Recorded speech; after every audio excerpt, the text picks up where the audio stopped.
नमस्कार, आप देख रहे हैं वर्ल्ड नाउ। मैं हूं आपके साथ विवेक शांडिल्य। बात करेंगे दुनिया की बड़ी खबरों की, वो खबरें जिनका सीधा असर पूरी दुनिया पर होता है, हम पर भी होता है। हम आपको बताएंगे पूरी दुनिया में इस वक्त क्या चल रहा है, दुनिया में क्या बड़ी घटनाएं हो रही हैं।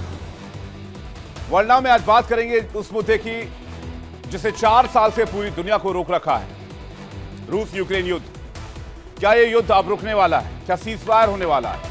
लंबे समय से युद्ध सिर्फ खून और तबाही का दूसरा नाम बनकर रह गया है, लेकिन शायद अब एक उम्मीद की किरण दिख रही है। नया साल, नई उम्मीद, 2026 में सीज फायर के संकेत। फ्लोरिडा के मार ए लागो रिजॉर्ट में अमेरिका के राष्ट्रपति डोनाल्ड ट्रंप और यूक्रेन के राष्ट्रपति वोलोदिमीर जेलेंस्की की मुलाकात हुई और करीब 3 घंटे तक ये बैठक चली है। बेहद गोपनीय बैठक रही है, पूरी दुनिया पर नजरें टिकी हुई हैं। कमरे से बाहर आते ही इन नेताओं के चेहरे ने बड़े संकेत दिए हैं। शायद ये वही मोड़ है जो युद्ध के इस पूरे चैप्टर को क्लोज कर सकता है। यानी कि एक तरफ हमले लगातार जारी हैं रूस और यूक्रेन के बीच में, वहीं दूसरी तरफ ऐसा लग रहा है कि सहमति बन सकती है। 95% बातों पर सहमति बन गई है, यह खबर निकल कर आ रही है। इसके बाद प्रेस ब्रीफिंग हुई, जेलेंस्की और डोनाल्ड ट्रंप ने मीडिया से बातचीत की। प्रेस ब्रीफिंग में क्या बताया, मीटिंग में क्या कुछ हुआ, कौन कौन से मुद्दों पर सहमति बनी है, each and every detail world now में आपके सामने रखेंगे, बने रहिएगा।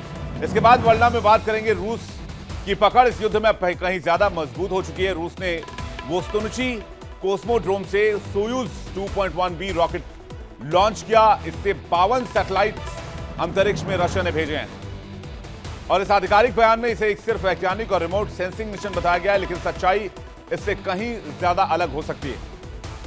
इन सैटेलाइट्स की क्षमताएं असीमित हैं और ये सीधे तौर पर रूस की तकनीक और सैन्य ताकत को बढ़ा रही है। अंतर्राष्ट्रीय मंच पर यह कदम साफ संदेश है कि रूस अब सिर्फ दिखावा नहीं, बल्कि आसमान से भी पूरी दुनिया पर नजर रखने की तैयारी कर रहा है। और इन 52 सैटेलाइट को रूस की 52 आंखें कही जा रही हैं। 52 आंखों से वो दुनिया में हर एक हलचल पर नजर रख सकेगा। बताएंगे आपको पीछे की खबर क्या है, सैटेलाइट को छोड़ने का मकसद क्या है, रूस का मिशन 52 क्या है। इसके बाद वर्ल्ड नाउ में बात करेंगे दुनिया के सबसे बड़े जश्न की, जो अब डर के साए में है। पेरिस से लेकर टोक्यो तक नए साल का उत्सव पहले जैसा नहीं रहा है। भीड़ तो है, लेकिन हमलों का डर और कड़ी सुरक्षा ने माहौल बदल दिया है। पुलिस अलर्ट पर है, सुरक्षा एजेंसियां काम पर लगी हुई हैं, लोग बेहद सतर्क हैं। इस साल का सबसे बड़ा फेस्टिवल खुशियों की जगह खतरे की खबरों में गुजर रहा है। आखिर ये अलर्ट कहां से आया है, नए साल का जश्न कैसे संगीनों के साए में होगा, सारी डिटेल आपके सामने रखेंगे। इसके बाद वर्ल्ड नाउ में बात होगी उस शख्स की जिसने खुद को आधुनिक दौर का नू बताया, जिसने पूरी दुनिया को डराया और दावा किया कि दुनिया खत्म हो जाएगी। सोशल मीडिया पर भी ये बात काफी ट्रेंड कर रही है कि 2026 में दुनिया खत्म है, लेकिन उससे पहले ही एक शख्स चर्चा में है जिसने कहा कि दुनिया खत्म होने वाली है इसी 2025 में। लेकिन सवाल यह है कि जब न कयामत आई, न आसमान टूटा, न समुद्र उफने, न सुनामी आई, तो फिर सच क्या है? दुनिया बच गई या फेल हो गई? घाना के तथाकथित नूह की भविष्यवाणी। कौन है ये एबो नोआ? क्या वाकई किसी ईश्वरीय संदेश का दावा था, या फिर सोशल मीडिया पर पॉपुलैरिटी हासिल करने के लिए इस शख्स ने ऐसा दावा किया? आस्था के नाम पर एक भ्रम का खेल खेला, जिससे कि लोग उसे फॉलो करने लगे और बहुत हल्के में वो पॉपुलर हो जाए, बहुत जल्दी वो पॉपुलर हो जाए। वर्ल्ड नाउ में घाना की इस नकली नूह की छोटी भविष्यवाणी और उसका पूरा सच, और ये भी कि ऐसे दावे ये बार बार कर लोगों को गुमराह क्यों करता है, इसकी डिटेल भी आपको देंगे। और ये भी बात करेंगे इस तरह की भविष्यवाणियां क्यों की जाती, कैसे की जाती हैं और इसके पीछे की मंशा क्या रहती है। सारी खबरें डिटेल से चलिए देखते हैं वर्ल्ड नाउ में। रूस यूक्रेन युद्ध में सीजफायर के संकेत दिख रहे हैं और यह अच्छी खबर है। मैं भी अपने पॉइंट से मानता हूं कि रूस और यूक्रेन युद्ध में सीजफायर हो जाना चाहिए, क्योंकि हजारों लोग मारे जा चुके हैं, बहुत खून बह चुका है और भारत की धरती से हमने कभी युद्ध का संदेश नहीं दिया। हमने बुद्ध की बात की, हमने शांति की बात की, और इस खबर में शांति की बात की जा रही है। इसलिए इस खबर को आज हमने प्रमुखता से उठाया और सबसे पहली खबर हम आपके सामने रखने जा रहे हैं, क्योंकि अमेरिका के फ्लोरिडा से आई एक मुलाकात की खबर ने पूरी दुनिया की धड़कनें न सिर्फ तेज की है, बल्कि पूरी दुनिया को एक उम्मीद दी है कि यह युद्ध अब खत्म होना चाहिए, यह युद्ध खत्म होने के संकेत मिल रहे हैं। रूस यूक्रेन युद्ध जो अब तक खून और तबाही का पर्याय बन चुका है, सवाल ये क्या है अब अपने आखिरी मोड़ पर है? क्या इसका लास्ट चैप्टर चल रहा है? अमेरिका के राष्ट्रपति डोनाल्ड ट्रंप और यूक्रेन के राष्ट्रपति वोलोदिमीर ज़ेलेंस्की की बेहद गोपनीय बातचीत के बाद उम्मीदें जरूर जगी हैं। फ्लोरिडा के मारे लागो रिसोर्ट में बंद कमरे के भीतर करीब 3 घंटे तक बातचीत चली और बाहर निकलते ही दुनिया को एक बड़ा संकेत मिला है। डोनाल्ड ट्रंप, वोलोदिमीर ज़ेलेंस्की दोनों नेताओं ने दावा किया है कि यूक्रेन युद्ध खत्म करने के समझौते के बेहद करीब पहुंच चुके हैं, लेकिन इसी बेहद करीब की खबर के बीच एक बड़ा पेच भी फंसा हुआ है। जानकारों की माने तो बातचीत में युद्ध विराम, सुरक्षा गारंटी और भविष्य की रणनीति पर गहन मंथन हुआ है। सुरक्षा गारंटी पर जहां तक मुझे खबर है अमेरिका मान भी गया है, हालांकि कुछ ऐसे मुद्दे हैं जो अब भी उलझे हुए हैं और वही तय करेंगे कि यह मुलाकात इतिहास बनेगी या एक और नाकाम कोशिश। ज्वाइंट प्रेस कॉन्फ्रेंस में ट्रंप ने संकेत दिए कि अमेरिका समाधान चाहता है, लेकिन अपनी शर्तों पर। वहीं ज़ेलेंस्की ने साफ किया कि यूक्रेन की संप्रभुता से कोई समझौता नहीं होगा। ट्रंप ने साझा प्रेस कॉन्फ्रेंस के दौरान क्या कुछ कहा है, पहले वो सुन लीजिए, इससे यह खबर थोड़ी और क्लियर हो जाएगी। We had a terrific meeting. We discussed a lot of things. As you know, I had an excellent phone call with President Putin that lasted for over 2 hours. We discussed a lot of points, and I do think we're getting a lot closer, maybe very close. The President and I just spoke to the European leaders. They were, maybe a few weeks, and if it went poorly longer, and if it went really poorly, it's not going to happen. That would be a shame. There's that chance also. It's possible.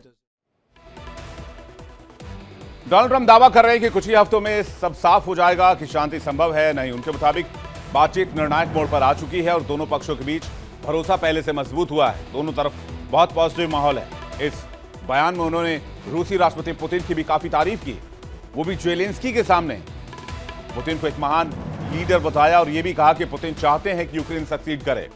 हालांकि इस बात पर Zelensky मुस्कुरा रहे थे, लेकिन Kyiv से भी सकारात्मक संकेत मिले हैं। राष्ट्रपति वोलोदिमीर ज़ेलेंस्की ने बैठक को अब तक की सबसे अहम बातचीत करार दिया और कहा कि शांति के ढांचे पर लगभग सहमति बन चुकी है। ट्रंप के साथ फ्लोरिडा में हुई बैठक के बाद ज़ेलेंस्की का बयान भी सामने आया। And we had a really great discussions on all the topics, and we appreciate the progress that was made by American and Ukrainian teams in these recent weeks. Special thanks to Steve Witkoff and Jared Kushner, and thank you to for their engagement and full commitment, and also to our team, and first of all to Rustem Umerov and General Gnatov, and to all our teams. And we discussed all the aspects of the peace framework, which includes, and we have a great achievements, 20-point peace plan, 90% agreed, and U.S.-Ukraine security guarantees 100% agreed. U.S.-Europe, Ukraine security guarantees almost agreed. Military dimension 100% agreed. Prosperity plan being finalized, and we also discussed the sequencing of the following actions. And we agree that security guarantees is a key milestone in achieving lasting peace, and our teams will continue working. हालांकि कहा जा रहा है कि Donald Trump ने इसे थोड़ा सा ब्रेक लगाया है। उनका कहना है कि सुरक्षा गारंटी पर करीब 95% सहमति हो चुकी है और यूरोपीय देश इसमें बड़ी भूमिका निभाएंगे, जबकि अमेरिका उनका समर्थन करेगा। दोनों नेताओं ने माना कि बिना मजबूत सुरक्षा गारंटी के स्थायी शांति संभव नहीं है। दावे बड़े हैं, उम्मीदें भी बड़ी हैं, लेकिन सवाल वही पुराना है, क्या कूटनीतिक बंदूकों से तेज साबित होंगी? ज़ेलेंस्की और ट्रंप की 3 घंटे की मीटिंग का लब्बो लुबाब क्या रहा है, आइए इस पर नजर डालते हैं। जल्दी से देखते हैं इस 3 घंटे की बैठक में क्या हुआ है। मीटिंग से पहले ट्रंप ने पुतिन से भी बातचीत की, जिसे उन्होंने बहुत ही प्रोडक्टिव करार दिया। दोनों नेताओं ने एक संशोधित 20 पॉइंट शांति प्लान पर चर्चा की। मीटिंग के दौरान ट्रंप और ज़ेलेंस्की ने कई यूरोपीय नेताओं से भी कॉन्फ्रेंस कॉल पर बातचीत की, उनको भरोसे में लेने की कोशिश की। उनका कहना है हम समझौते के बहुत करीब हैं, शायद बहुत बहुत करीब। ट्रंप ने कहा 95% मुद्दे सुलझ चुके हैं, लेकिन जो विवाद है खास करके पूर्वी डोनबस को लेकर है, जो कि अभी बाकी है, यही आखिरी पेच है। प्लान 90% तैयार है। यूक्रेन की सिक्योरिटी गारंटी पर लगभग सहमति हो गई है, ज़ेलेंस्की का कहना है। ट्रंप ने ज़ेलेंस्की की तारीफ की और कहा कि रूस भी युद्ध खत्म करना चाहता है। इसके साथ साथ पुतिन की भी तारीफ की। राष्ट्रपति पुतिन को एक शानदार व्यक्ति, एक शानदार लीडर बताया। ट्रंप और ज़ेलेंस्की के बीच बातचीत ऐसे समय में हो रही है जब रूस ने यूक्रेन की राजधानी कीव पर फिर से मिसाइल और ड्रोन हमले तेज कर दिए हैं। इस बैठक का मकसद यूक्रेन और रूस के बीच चल रहे युद्ध को खत्म करने के लिए शांति का रास्ता निकालना है। ट्रंप ने पिछले महीने एक शांति योजना रखी थी, जिस पर अब दोनों देश बातचीत कर रहे हैं, आगे बढ़ रहे हैं। इससे पहले ये जो मसौदा रखा गया था, इसमें 28 पॉइंट शामिल किए गए थे, लेकिन यूक्रेन ने इसे घटाकर 20 पॉइंट्स में समेट दिया। अमेरिकी अधिकारी लगातार दोनों पक्षों से बात कर रहे हैं ताकि कोई बीच का रास्ता निकाला जा सके। डोनबास पे पेच फंसा हुआ है, जैसा कि अभी मैंने आपको बताया। ये गतिरोध डोनबास क्षेत्र को लेकर है और डोनबास का जो इलाका है वो पहले से ही प्रॉब्लम क्रिएट करता रहा है रूस और यूक्रेन के बीच में। रूस चाहता है कि यूक्रेन अपनी सेना को डोनबास से पूरी तरीके से हटा दे, जबकि यूक्रेन इसके लिए तैयार नहीं है। ट्रंप ने कहा है कि बहुत पेचीदा मुद्दा है, लेकिन इस पर भी बातचीत आगे बढ़ रही है। जेलेंस्की ने साफ किया कि यूक्रेन जिस इलाके पर नियंत्रण रखता है वो उसे छोड़ने का फैसला केवल जनता की सहमति से ही कर सकता है और इसके लिए जनमत संग्रह यानी कि रेफरेंडम का विकल्प खुला हुआ है। अब डोनबास सबसे बड़ा पेच क्यों है, सबसे बड़ी अड़चन क्यों है आखिरकार? डोनबास क्या है? डोनबास डोनेट्स्क और लुहांस्क, जिसे संयुक्त रूप से डोनबास का इलाका कहा जाता है, जो इलाका अभी हमने आपको मैप में हल्का सा डार्क करके दिखाया हुआ है। डोनबास के रूस के साथ गहरे ऐतिहासिक संबंध रहे हैं। यह सोवियत काल की विरासत का हिस्सा है। 19वीं सदी से लेकर सोवियत काल तक डोनबास औद्योगिक केंद्र रहा है। कानूनी तौर पर डोनबास को यूक्रेन का हिस्सा माना जाता है। यह प्राकृतिक संसाधनों से समृद्ध है, रणनीतिक और आर्थिक रूप से भी बहुत महत्वपूर्ण है। रूस द्वारा मांगे गए डोनबास क्षेत्र को लेकर बातचीत अब भी अधूरी है। ट्रंप ने कहा है कि यह सबसे जटिल पॉइंट्स में से एक है। अमेरिका ने डोनबास में कुछ हिस्सों में फ्री इकोनॉमिक जोन बनाने का सुझाव दिया है। इस प्रस्ताव पर अभी पूरी तरीके से सहमति नहीं बनी है। ट्रंप का कहना है कि इस मुद्दे पर धीरे धीरे प्रगति हो रही है, लेकिन यही पॉइंट जो है वो सबसे बड़ा पेच भी है। रूस और यूक्रेन के बीच लगभग 4 साल से युद्ध जारी है, लेकिन हालात अब भी टस से मस नहीं हुए हैं। इस जंग ने क्या नुकसान किया है इंसानियत के लिए, रूस के लिए, यूक्रेन के लिए, पूरी दुनिया के लिए? जंग में अब तक क्या क्या हुआ है आप देखिए, इस पर नजर डालेंगे तो शायद आप जो है परेशान भी हो जाएं, विचलित भी हो जाएं। जंग क्या देकर जाता है? फरवरी 2022 में युद्ध की शुरुआत हुई। रूस ने यूक्रेन पर फुल स्केल अटैक किया, कीव पर हमला किया, लेकिन यूक्रेनी प्रतिरोध मजबूत था क्योंकि यूक्रेन को अमेरिका और यूरोप का सपोर्ट था। रूस ने दक्षिण में खेरसोन और मारियोपोल पर कब्जा कर दिया क्योंकि रूसी सेना मजबूत थी। फुट सोल्जर्स बहुत मजबूत है, बहुत बड़ी मात्रा में थे। मार्च अप्रैल 2022 कीव से रूसी सेनाएं पीछे हटी। बुचा में युद्ध अपराधों के सबूत मिले। रूस ने पूर्वी यूक्रेन के इलाकों में हमला शुरू किया। मारियोपोल पर कब्जे के बाद रूस ने यूक्रेनी बंदरगाहों पर भी कब्जा कर लिया। ओडेसा के अलावा ब्लैक सी पर भी बाकी सभी यूक्रेनी बंदरगाहों पर कब्जा कर दिया। मई 2022 में मारियोपोल पर रूस का कंप्लीट कब्जा हो गया। अगस्त 2022 तक खार्किव इलाके में यूक्रेन ने जमीनी हमला शुरू किया। सितंबर 2022 में यूक्रेन का खार्किव काउंटर ऑफेंसिव देखने को मिला, हजारों स्क्वायर किलोमीटर क्षेत्र मुक्त कराया। अक्टूबर नवंबर 2022 यूक्रेन ने खेरसोन शहर को मुक्त कराया। रूस ने 4 क्षेत्रों डोनेट्स्क, लुहांस्क, खेरसोन, जपरोजिया को अवैध रूप से अपने देश में मिला लिया। दिसंबर 2022 रूस ने यूक्रेनी ऊर्जा सेक्टर्स पर हमले शुरू किए। 23 में आ जाइए, गतिरोध और काउंटर ऑफेंसिव यहां पर भी देखने को मिला। जनवरी से लेकर मई तक बाखमुत की लंबी लड़ाई चली। रूस ने मई में कब्जा किया, लेकिन भारी नुकसान उठाना पड़ा।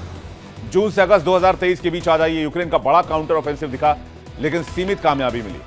सितंबर से दिसंबर 2023 के बीच रूस ने अवदीवका पर हमला तेज कर दिया।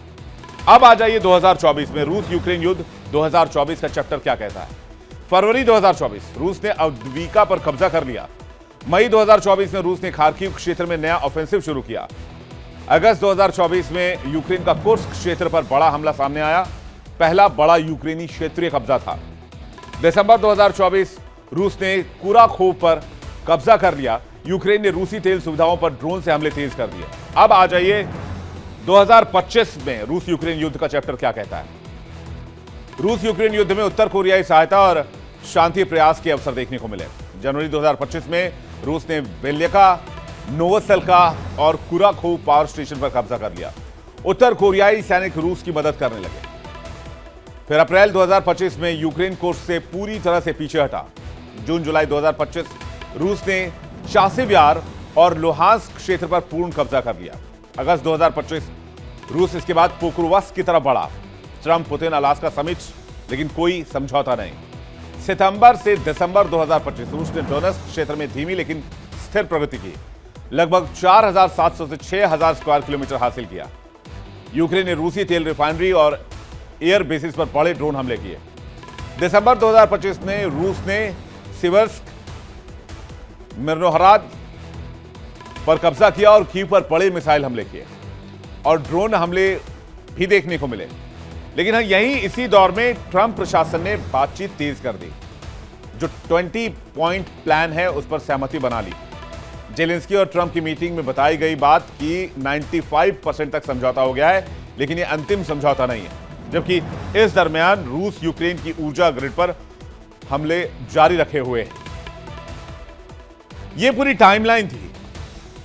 रूस यूक्रेन युद्ध ने न सिर्फ पूरी यूरोप को बल्कि पूरी दुनिया की राजनीति, अर्थव्यवस्था, ऊर्जा बाजार, यहां तक कि मानवता को भी प्रभावित किया। शांति की उम्मीद अभी बनी हुई है, लेकिन रास्ता आसान नहीं है। यह जंग बर्बादी की कहानी कैसे लिख गया है, इस पर एक नजर भी डालते हैं। यूक्रेन के अगर आप पहलू से देखेंगे तो 45,000 सैनिक मारे जा चुके हैं। 1 लाख से ज्यादा सैनिक घायल हुए हैं। 15,149 से ज्यादा टैंक, बख्तरबंद गाड़ियां नष्ट हो गई हैं। 8,000 से ज्यादा आर्टिलरी सिस्टम तबाह हो गए। 14,000 से ज्यादा आम नागरिक मारे गए। 20,000 से ज्यादा आम नागरिक घायल हुए हैं। 60 लाख लोगों को विस्थापित होना पड़ा है और 70 लाख लोग गरीब हो गए। यह है जंग का असली चेहरा। लेकिन ऐसा नहीं सिर्फ यूक्रेन को नुकसान हुआ और रूस को कोई नुकसान ही नहीं हुआ। रूस का नुकसान तो ज्यादा है। 1.25 लाख से ज्यादा सैनिक मारे गए रूस के। 2 लाख से ज्यादा सैनिक घायल हैं। 18,923 से ज्यादा टैंक, बख्तरबंद गाड़ियां नष्ट हुई हैं। 9,867 से ज्यादा आर्टिलरी सिस्टम तबाह हुए हैं। 700 के करीब आम नागरिकों की मौत हुई है। और जीडीपी में तो 4.5% की गिरावट है। यानी रूस यूक्रेन युद्ध ने मानवीय और भौतिक तबाही का एक नया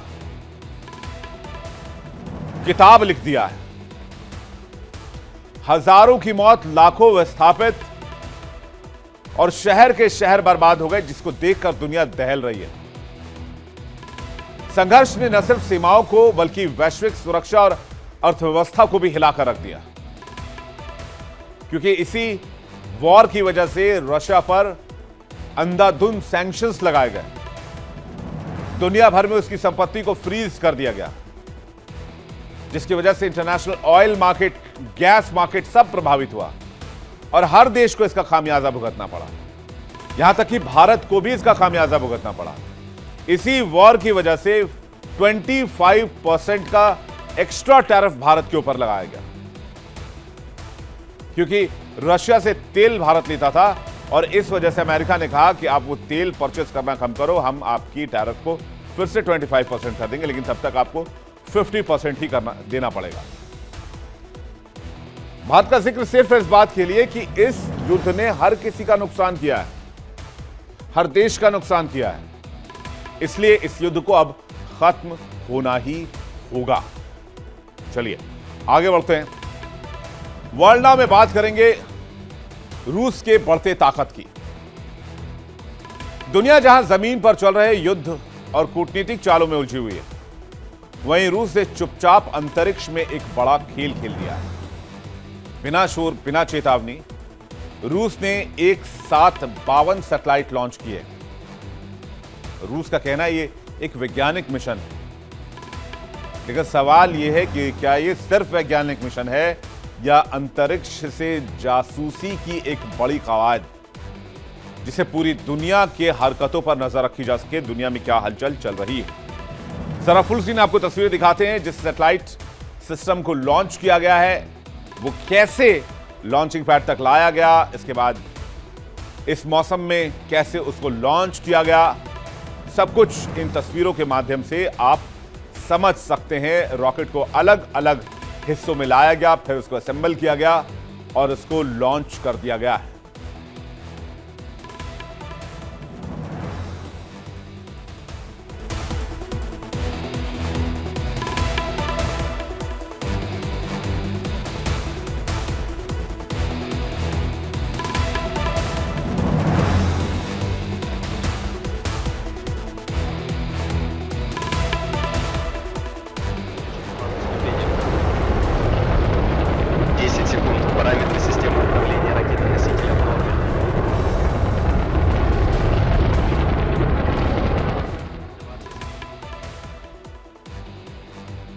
ये लॉन्च साइट पूर्वी रूस में स्थित वोस्तोनची कॉस्मोड्रोम के पास था। ये रणनीतिक तौर पर बहुत महत्वपूर्ण है क्योंकि रूस धीरे धीरे कजाकिस्तान स्थित बैकोनूर कॉस्मोड्रोम पर अपनी निर्भरता कम कर रहा है और अपने घर से ही अंतरिक्ष मिशन लॉन्च करने की क्षमता बढ़ा रहा है। यह मिशन खास क्यों है, इसको भी देखते हैं।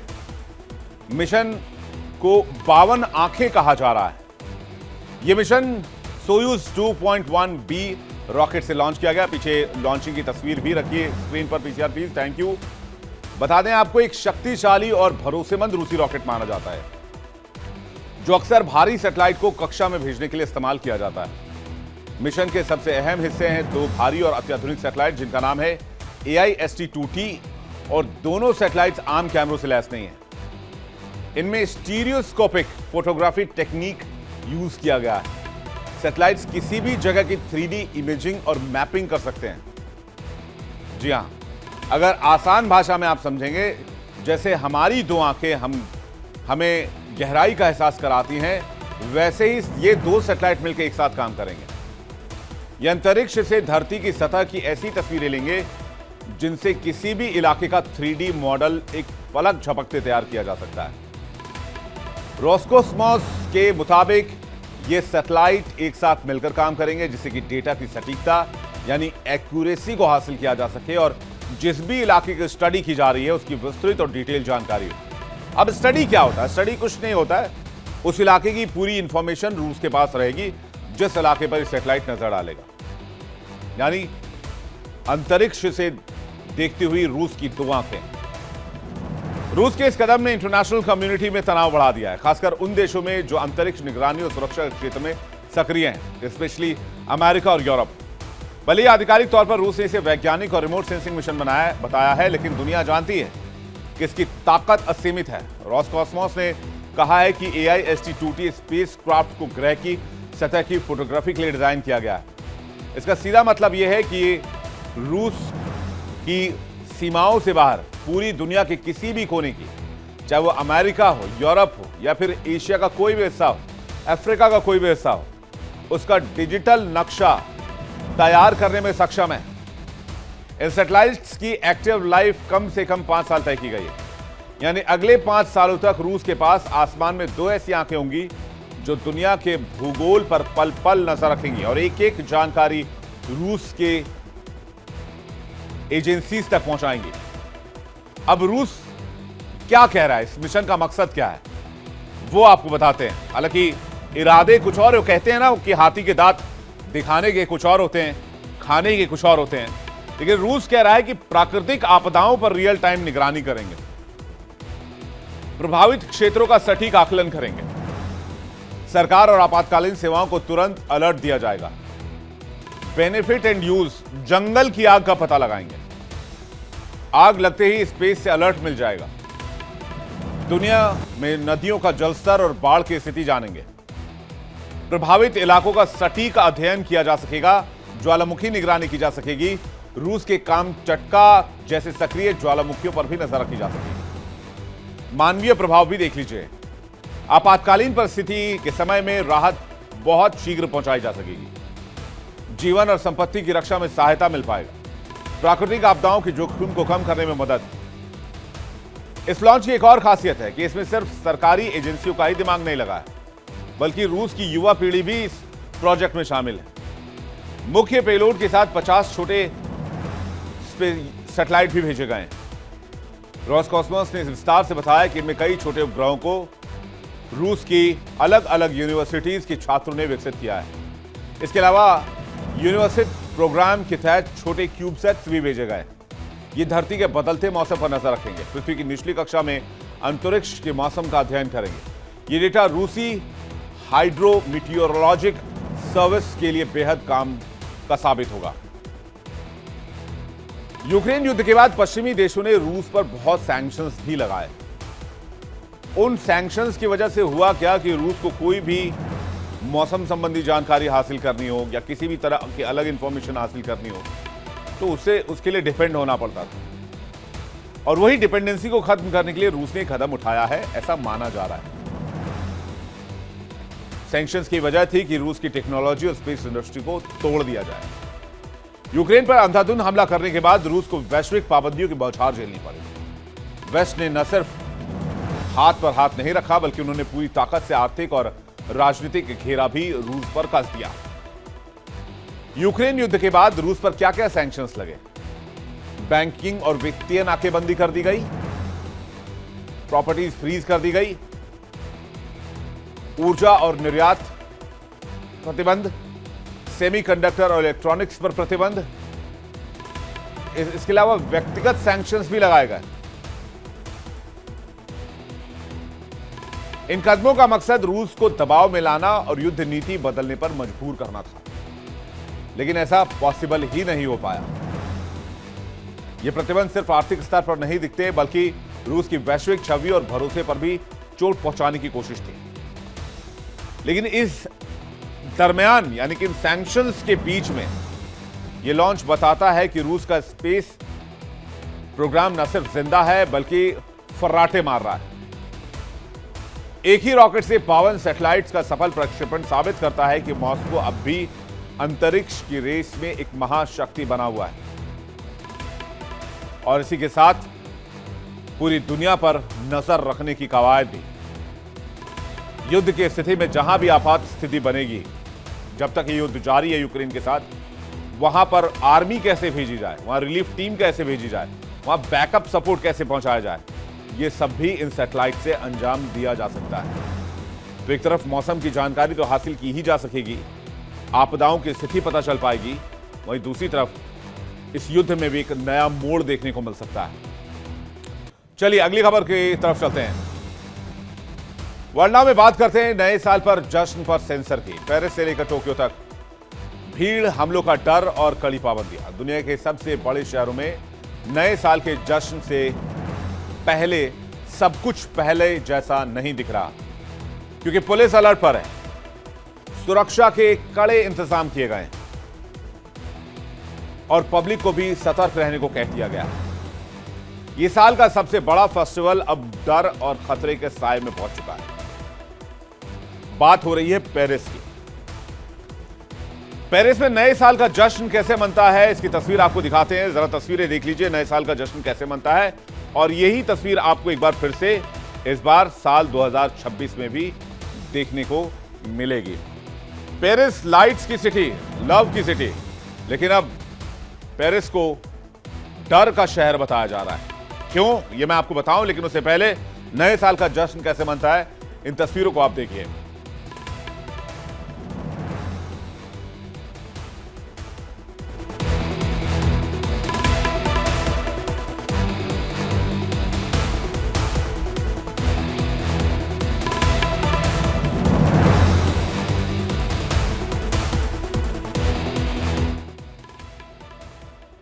खबर क्या है और अभी तक होता क्या आ रहा था, चल क्या आ रहा था।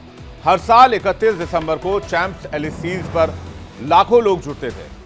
यहां live concert, music, dance, midnight में आर्क डी ट्रायम्फ पर जबरदस्त आतिशबाजी, लेकिन एक झटके में सब खत्म। इस बार का कॉन्सर्ट ही कैंसिल कर दिया गया।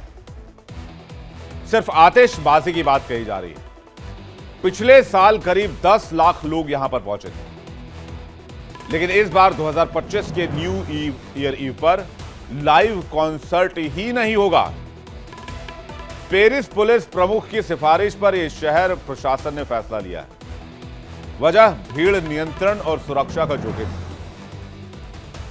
वहां की पुलिस का कहना है कि चैंप्स एलिसीज की संरचना ऐसी नहीं है कि इतनी बड़ी मात्रा में अगर भीड़ अनियंत्रित हो जाती है तो उसको कंट्रोल किया जा सके।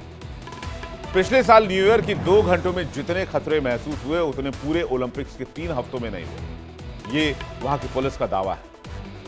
न्यू ईयर ईव पर कई शहरों ने सुरक्षा की एहतियात के चलते सार्वजनिक समारोह रद्द कर दिए। द मिरर, यूएस और फॉक्स न्यूज की रिपोर्ट की माने तो ये कदम आतंकवादी हमलों की आशंका को देखते हुए उठाए गए। अधिकारियों का कहना है कि इसके स्थान पर पहले से रिकॉर्ड किया गया वीडियो प्रसारण दिखाया जाएगा। वहीं मिडनाइट को आर्क द ट्रायम्फ पर आतिशबाजी होगी, जैसा कि मैंने आपको पहले बताया, लेकिन अधिकारियों ने लोगों से इसे घर से ही देखने का आग्रह किया है। लोगों को संदेश दिया गया है कि सुरक्षा संबंधी चिंताओं की वजह से ऐसा किया जा रहा है। पेरिस के अधिकारियों ने घोषणा की है कि 31 दिसंबर को होने वाला कार्यक्रम रद्द कर दिया जाएगा।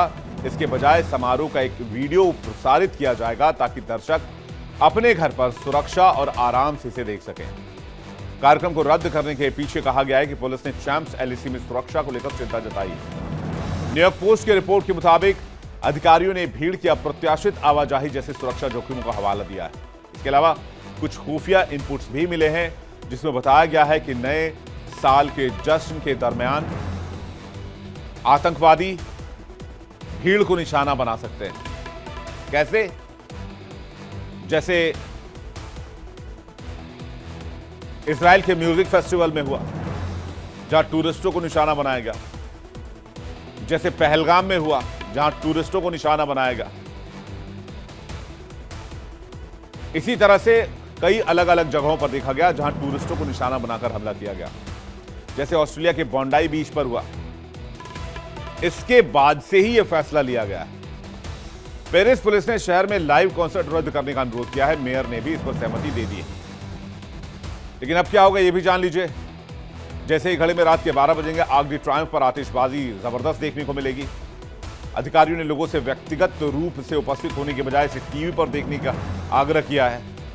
यह निर्णय हाल ही में इस रास्ते पर हुई हिंसा की घटनाओं के बाद लिया गया है, जहां रात में पेरिस के उपनगरों से आने वाले युवा अधिकतर मुस्लिम प्रवासियों की भीड़ पर दुकानों को लूटने और पेरिस वासियों और पुलिस के साथ मारपीट करने का आरोप लगाया गया है। यूरोप में अगर इस्लामिक आतंकवाद की जो बात की जाती है उसको अगर देखें तो इसमें इमिग्रेशन और सुरक्षा से जुड़ा मामला सबसे ऊपर है।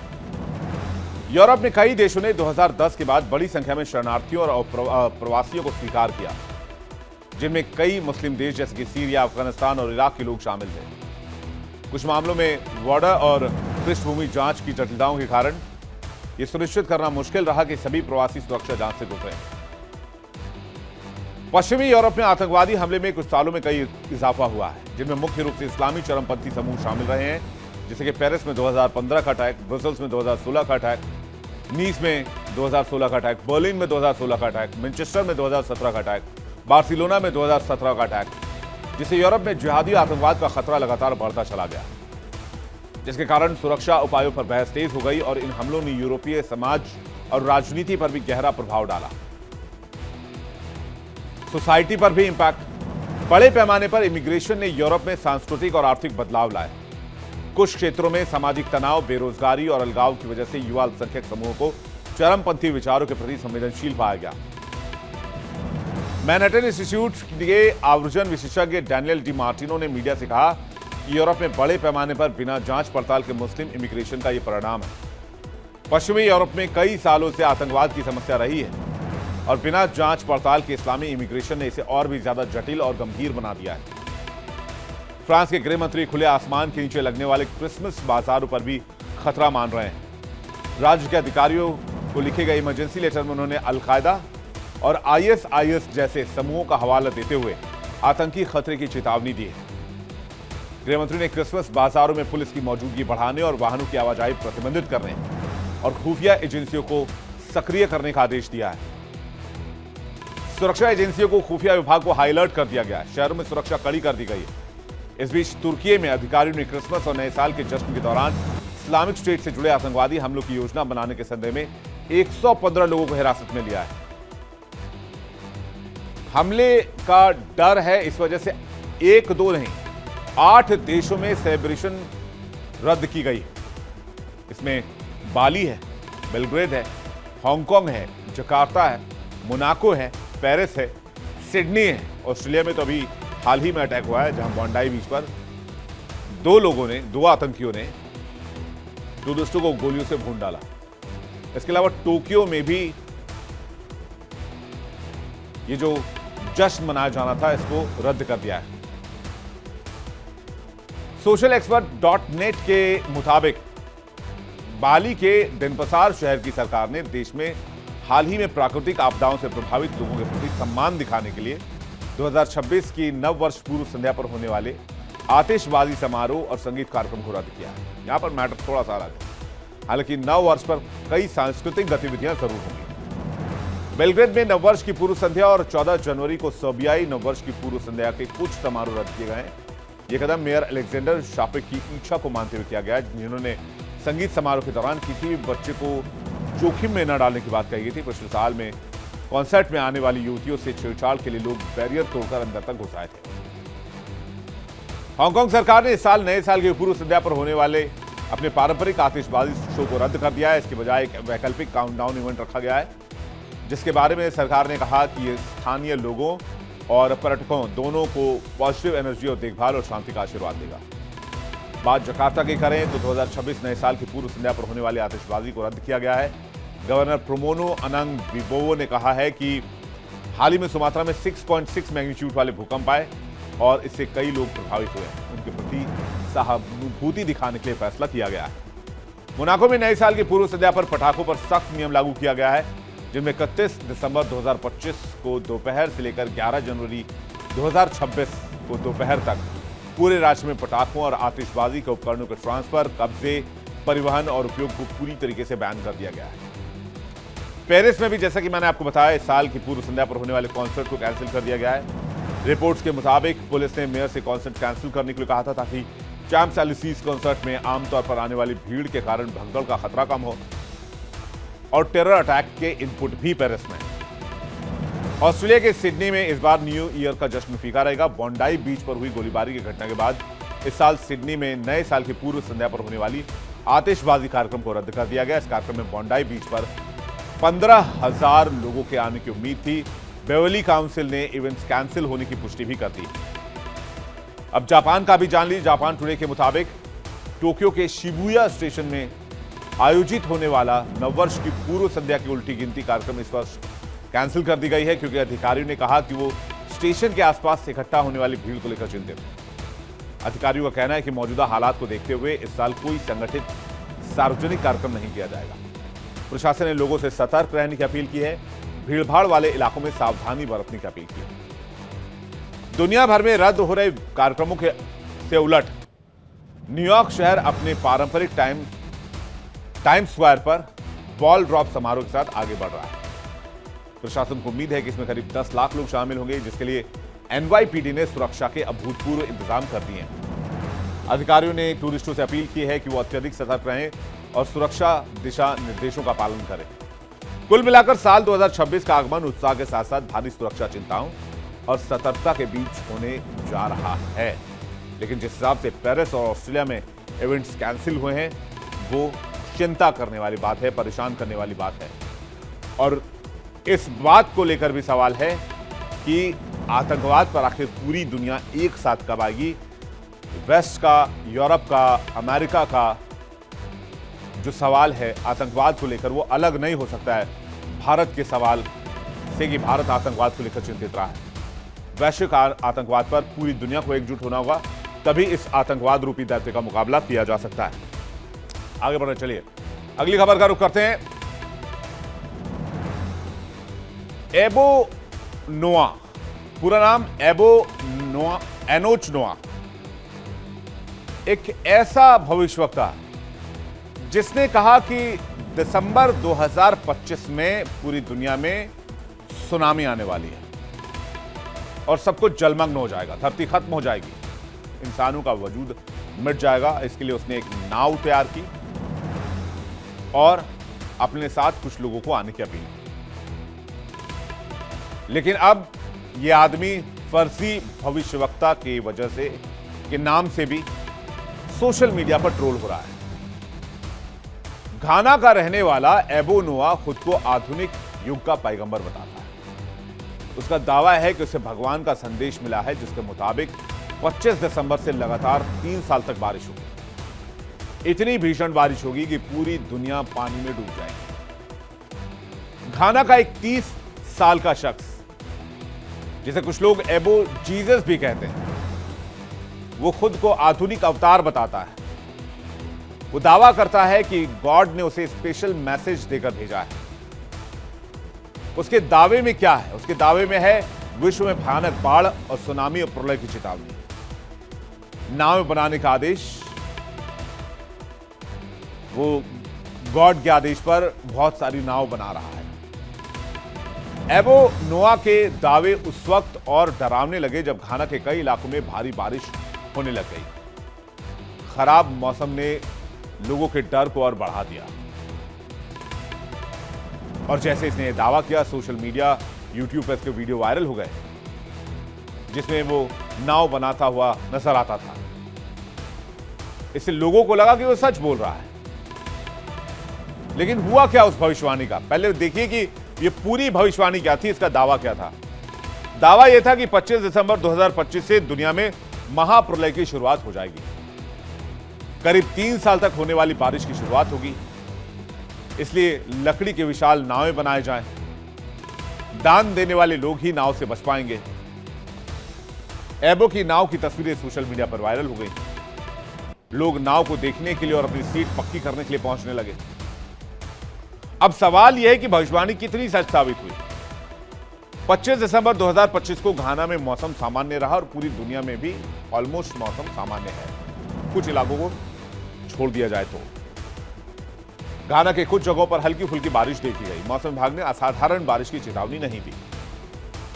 अब इस पर रिएक्शन क्या आया? भविष्यवाणी फेल होने पर एबो ने बड़ा दावा किया। उनका दावा था कि नाव में जगह कम और लोग बहुत ज्यादा थे, इसलिए उसने ईश्वर से प्रलय टालने की प्रार्थना की थी और नावें बनाने के लिए और समय मांगा है। इसलिए अभी प्रलय नहीं आएगा, प्रलय बाद में होगा। क्रिसमस के दिन जब कोई बाढ़ नहीं आई और दुनिया सामान्य रही तो एबो पर सवाल उठने लगे। इसके बाद एबो नोआ ने नया वीडियो जारी किया और कहा कि तबाही रद्द नहीं हुई है, बल्कि भगवान ने समय बढ़ा दिया है। इसके मुताबिक उसे अब और ज्यादा नाव बनाने के आदेश दिए गए हैं ताकि ज्यादा से ज्यादा लोगों को बचाया जा सके। एबो नोआ ने कहा कि उसने प्रार्थना की, उपवास रखा और उसे एक नया दर्शन मिला। उसने दावा किया कि वो टिकट नहीं बेच रहा, किसी से पैसे नहीं ले रहा। उसने लोगों से घर पर रहने और घबराने की जरूरत न होने की अपील की है। कहा है कि इसमें घबराने की कोई बात नहीं। भविष्यवाणी पर भरोसा करके कई लोग एबो की नाव के पास पहुंच गए। एक व्यक्ति लाइबेरिया से घाना आया और अब एल्मेना में फंसा हुआ है। एक और मामले में एक व्यक्ति का परिवार नाव के पास रहने चला गया था, लेकिन जब सर्वनाश टल गया तो गुस्से में आकर उसने एक ढांचे में ही आग लगा दी। बाद में पता चला कि वो नाव इस व्यक्ति की थी नहीं। जो तस्वीर इस वक्त आप देख रहे हैं, जरा फुल स्क्रीन आपको तस्वीर दिखाते हैं।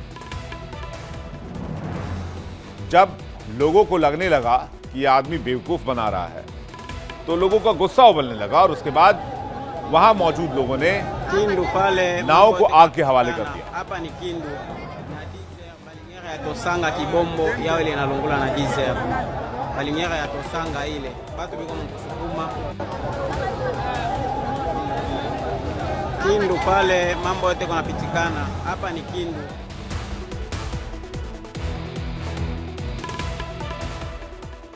इस पूरे मामले ने नया मोड़ तब ले लिया जब खबरें आई कि एबो नोआ ने अपने फॉलोअर्स से मिले चंदे से करीब 80 लाख की मर्सिडीज खरीद डाली।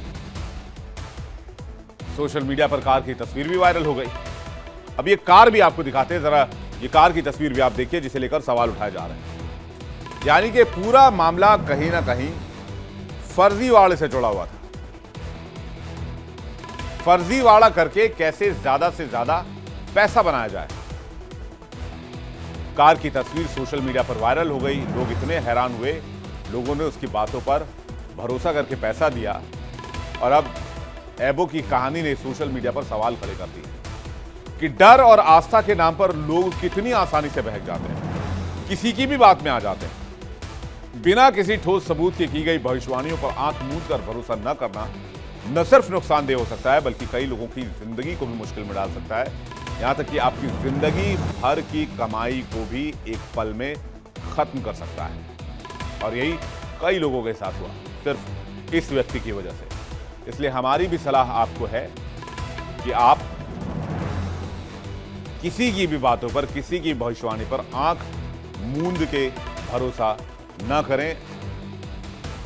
कम से कम उसको रिसर्च जरूर करें। वर्ल्ड नाउ में बात करते हैं एक बड़े खुलासे की। अमेरिका ने दुनिया को खुला अल्टीमेटम दे दिया। उसकी नेवी अब पहली जैसे नहीं रही, उसकी नेवी और ताकतवर हो गई और हर जंग के लिए पूरी तरीके से तैयार है, क्योंकि ताकत का असली खेल समंदर में ही खेला जाता है। कहते हैं जिसकी बादशाहत पानी पर है वही दुनिया का बादशाह है, और अमेरिका की बादशाहत पानी पर है। समंदर पर अमेरिकी नेवी राज करती है, लेकिन अब इसी बादशाहत को चुनौती दे रहा है चीन, जिसे अमेरिका परेशान हो गया है। और अब अमेरिका ने उठाया बहुत बड़ा कदम। इसी रणनीति के तहत अमेरिका ने दुनिया के सबसे ताकतवर जंगी जहाज बनाने का ऐलान कर दिया है, जिसका नाम यूएसएस डिफाइंट रखा गया है। और सबसे बड़ा सवाल, ये जहाज किसी और के नाम पर नहीं बल्कि डोनाल्ड ट्रंप के नाम पर बनाया जाएगा। अमेरिका में बनेगा नौसेना का नया जहाज डिफाइंट। ट्रंप ने इस क्लास के 2 जंगी जहाज बनाने का ऐलान कर दिया है, जिसका नाम डिफेंट होगा। अमेरिका का अब तक का सबसे बड़ा और 100 गुना ज्यादा पावरफुल वॉरशिप हो गए।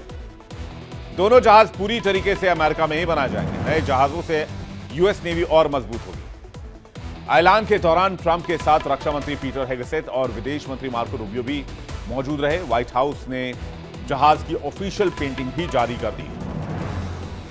अमेरिका में लगातार बढ़ती सैन्य चुनौती और चीन रूस जैसे देशों के बढ़ती आक्रामकता के बीच अब अमेरिकी नेवी ने बड़ा दांव खेल दिया है। अनाउंस किया गया एक सुपर बैटलशिप प्रोजेक्ट, जो सिर्फ जहाज नहीं बल्कि अमेरिका की समुद्र की दादागिरी का नया चेहरा होगा।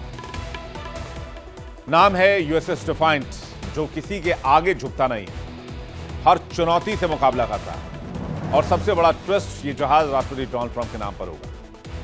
दावा किया जा रहा है कि अमेरिका के इतिहास का सबसे बड़ा, सबसे एडवांस्ड और सबसे मारक वॉरशिप होगा।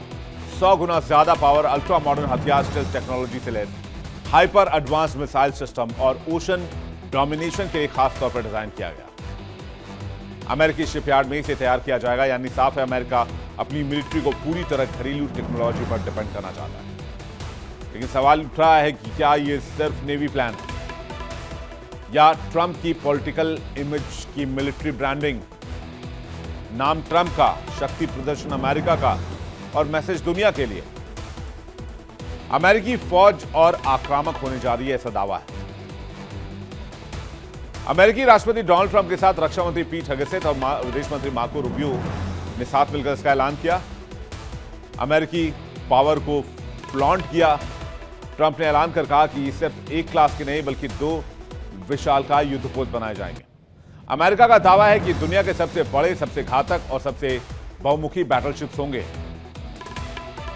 इन्हें बताया जा रहा है दुनिया के सबसे गुड लुकिंग वॉरशिप, यानी हथियार भी, टेक्नोलॉजी भी और लुक्स भी, सब कुछ टॉप क्लास। तो क्या ट्रंप अब समुद्र पर अपनी रिजीम को और मजबूत करना चाहते हैं? अमेरिका की रिजीम को, अमेरिका की बादशाहत को। इस ऐलान के बाद व्हाइट हाउस ने जहाज की ऑफिशियल पेंटिंग भी जारी की है। जो 3D मॉडल जारी किया गया उसकी तस्वीर भी हम आपको दिखा रहे हैं। कह रहे हैं ये वॉरशिप सिर्फ